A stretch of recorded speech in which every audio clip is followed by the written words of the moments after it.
अस्सलाम वालेकुम स्टूडेंट्स। पिछली वीडियो में हमने कंप्यूटर साइंस की बुक का इंट्रोडक्शन देखा था। आज की इस वीडियो में हम पहले चैप्टर से बाकायदा इस बुक का आगाज करते हैं। जैसा कि पहली वीडियो में मैंने आपको बताया था कि इस बुक का पहला चैप्टर प्रॉब्लम सॉल्विंग है और आज हम पहले चैप्टर का first topic problem solving methods देखेंगे। अब हम बाकायदा आगाज करते हैं। We solve problems and make decisions every day at home, at work, at play, and even at general school. Some problems and decisions are very challenging, and require a lot of thought, emotions and research.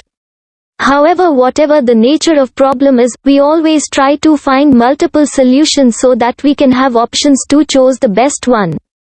हमारी रोजमर्रा की जिंदगी में हम रोजाना कई तरह की प्रॉब्लम्स को सॉल्व करते हैं और कई डिसीजंस भी लेते हैं। चाहे हम घर में हों, काम पर हों, खेल रहे हों, हद तक किसी जनरल स्टोर में हों, हमारा वास्ता कई प्रॉब्लम से पड़ता है और हम इन प्रॉब्लम का हल बनाते हुए इन प्रॉब्लम्स को सॉल्व करने की कोशिश करते हैं। इन तमाम प्रॉब्लम्स को सॉल्व करने के अमल में हमें कई तरह के डिसीजंस लेने पड़ते हैं, लेकिन इन तमाम प्रॉब्लम्स और डिसीजंस में कुछ प्रॉब्लम और डिसीजंस हमारे लिए बहुत ज़्यादा चैलेंजिंग भी होते हैं। हमें इन प्रॉब्लम्स को सॉल्व करने के लिए हमारा बहुत सारा वक्त और हमारी बहुत सारी अटेंशन देनी पड़ती है। इसके साथ साथ मैं आपको ये भी बताता चलूँ कि कंप्यूटर प्रोग्रामिंग भी हमारे पास एक प्रॉब्लम सॉल्विंग एक्टिविटी है। अगर आप में किसी भी प्रॉब्लम को अच्छे तरीके से सॉल्व करने की सलाहियत मौजूद है तो आप एक बेहतरीन प्रोग्रामर बन सकते हैं। तमाम प्रॉब्लम्स को सॉल्व करने के लिए हम उनकी फील्ड से रिलेटेड मेथड्स को इस्तेमाल करते हैं, ताकि अगर बिजनेस के स्टूडेंट्स को कोई प्रॉब्लम पेश आई है तो वो प्रॉब्लम को सॉल्व करने के लिए बिजनेस रिलेटेड अप्रोच को इस्तेमाल करेंगे, और अगर इंजीनियरिंग और साइंस के स्टूडेंट्स को कोई प्रॉब्लम पेश आ रही है तो वो उस प्रॉब्लम को सॉल्व करने के लिए engineering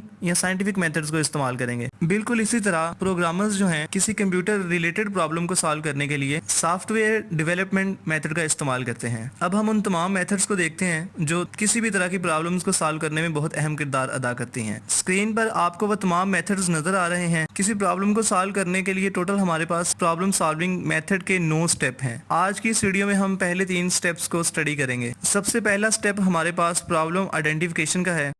At this stage, the problem being solved is observed carefully. Major areas of concern are identified and irrelevant information is filtered out. Problem solving method के इस मरहले में हम उस प्रॉब्लम का तफसीलन मुशाहदा करते हैं जिसे हमने सॉल्व करना होता है, और मुशाहदा करने के बाद जो इन्फॉर्मेशन प्रॉब्लम रिलेटेड हो, यानी कि हमारी प्रॉब्लम से रिलेट कर रही हो, उसे आइडेंटिफाई करने के बाद हम इररिलेवेंट इन्फॉर्मेशन को अपने सिस्टम से फिल्टर आउट कर देते हैं। अब हम एक मिसाल से इस मरहले की वजाहत को जानते हैं। Suppose we want to develop a simple calculator. Our major concern is how basic arithmetic operations addition, subtraction, multiplication and division are performed. How results should be displayed. How input should be accepted h. And we are not interested in how the sine or tan are calculated. How is the quadratic equation solved? And how are other mathematical operations performed? These are irrelevant to us, so we shall not bother about these. In this way, by filtering out irrelevant information, we can concentrate on the actual problem. फर्ज करें कि आपको एक सादा simple calculator design करने का कहा गया है। जैसा कि आप जानते हैं कि मतलब एक सादा और सिंपल कैलकुलेटर जो है वो सिर्फ अरिथमेटिक ऑपरेशंस परफॉर्म करवाता है, यानी वो सिर्फ एडिशन, मल्टीप्लिकेशन, सब्ट्रैक्शन और डिवीजन जैसे ऑपरेशंस को परफॉर्म करवाता है। इसलिए यही इन्फॉर्मेशन हमारे पास प्रॉब्लम रिलेटेड इन्फॉर्मेशन होगी। हमें सिर्फ इस बात को देखना होगा कि क्या हमारा कैलकुलेटर उन ऑपरेशंस के बाद नताइज की फ्राहमी ठीक तरह से दे रहा है या नहीं दे रहा, और हमारा कैलकुलेटर इनपुट को ठीक से एक्सेप्ट कर रहा है या नहीं कर रहा। ये हमारे पास प्रॉब्लम रिलेटेड इंफॉर्मेशन है। अब ये देखना कि कैलकुलेटर साइन और टैन के ऑपरेशंस को परफॉर्म करवा रहा है या नहीं करवा रहा, और बनाया गया कैलकुलेटर क्वाड्रेटिक इक्वेशंस को सॉल्व कर रहा है या नहीं कर रहा, ये हमारे पास इररिलेवेंट इंफॉर्मेशन है। इसलिए हम इसे कंसीडर नहीं करेंगे, क्योंकि एक सिंपल कैलकुलेटर ऐसे फंक्शंस परफॉर्म नहीं करवाता। आई होप कि आपको इस मरहले की बिल्कुल वाज़ेह समझ आ गई होगी। इससे अगला मरहला हमारे पास स्पेसिफाई रिक्वायरमेंट्स है। Most of the users cannot explain their exact software requirements. They are uncertain about what they want to do with the software. किसी भी प्रॉब्लम को सॉल्व करने में ये मरहला, जो दूसरा मरहला है हमारे पास, ये बहुत अहम है, क्योंकि रिक्वायरमेंट्स ही होती हैं जो आपको बताती हैं कि आपको क्या और कैसी चीज़ डिज़ाइन करनी है। That's why users appear with a vague set of requirements in mind which may lead to wrong solution. This stage demands to make clear the user's requirements so that a proper solution could be suggested. This stage involves the formation of a requirements document which describes the features the system is expected to provide, the restrictions under which it must operate, and an abstract description of the software which provide a basics for design and implementation.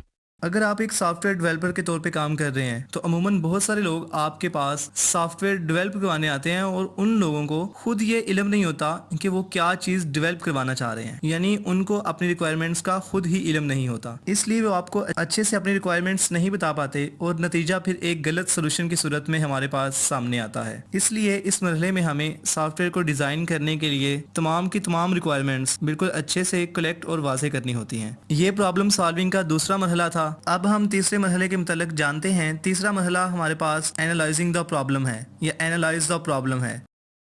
At this stage the problem is decomposed into sub-problems. Rather on concentrating the bigger problem as a whole, we try to solve each sub-problem separately. This leads to simple solution. This technique is known as top-down design. इस मरहला में हम एक problem को छोटे छोटे chunks में तकसीम कर लेते हैं जिन्हें हम सब प्रॉब्लम भी कहते हैं। इस मरहला को फॉलो करके हम एक बड़ी प्रॉब्लम की जगह उन छोटी छोटी प्रॉब्लम्स को सॉल्व करते हैं जो हमने बड़ी प्रॉब्लम से बनाई होती हैं, और इस तरह हम एक बड़ी प्रॉब्लम को अच्छे तरीके से छोटी प्रॉब्लम्स में सॉल्व कर सकते हैं। इस टेक्निक को हम टॉप डाउन डिजाइन भी कहते हैं। इस मरहला में हमें एक अच्छे हल की तलाश के लिए कुछ क्वेश्चंस को भी फॉलो करना पड़ता है। Here we may ask certain questions to approach the right solution. I.e. How many solutions are there to the given problem? Which one is the best solution? Can the problem be solved on the computer? What are input or output? How can the bigger problem be divided into sub-problems? जैसा कि पहला question के दी हुई problem को हल करने के हमारे पास कितने मेथड्स हैं, यानी कि हम कितने मेथड्स को इस्तेमाल करके, कितने सॉल्यूशंस को इस्तेमाल करके दी गई प्रॉब्लम का हल निकाल सकते हैं। फिर दूसरा क्वेश्चन कि कौन सा हल, कौन सा सॉल्यूशन जो है वो हमारे पास दिए गए तमाम सॉल्यूशंस में से सबसे बेहतर है। तीसरा क्वेश्चन कि क्या दी गई प्रॉब्लम कंप्यूटर के ऊपर सॉल्व होगी। फिर हम अपनी प्रॉब्लम की इनपुट्स को देखेंगे कि प्रॉब्लम की इनपुट्स क्या होंगी और प्रॉब्लम से जो आउटपुट्स आएंगी वो क्या होंगी। सबसे आखिरी स्टेप कि किस तरह हम एक बड़ी प्रॉब्लम को छोटी प्रॉब्लम्स में, यानी कि चंक्स में, स्मॉल चंक्स में डिवाइड करेंगे। ये हमारे पास 5 क्वेश्चन होते हैं जो हमने इस मरहले में किसी भी प्रॉब्लम को सॉल्व करने के लिए इस्तेमाल करने होते हैं। ये हमारे पास आज का पहला वीडियो लेक्चर था। इंशाल्लाह आइंदा आने वाली वीडियोस में हम प्रॉब्लम सॉल्विंग मेथड्स के बाकी स्टेप्स को स्टडी करेंगे। आने वाली तमाम वीडियोस के साथ कनेक्टेड रहने के लिए आप इस यूट्यूब चैनल को सब्सक्राइब कर लें ताकि नेक्स्ट आने वाली वीडियोस आपको आसानी से मिल सकें।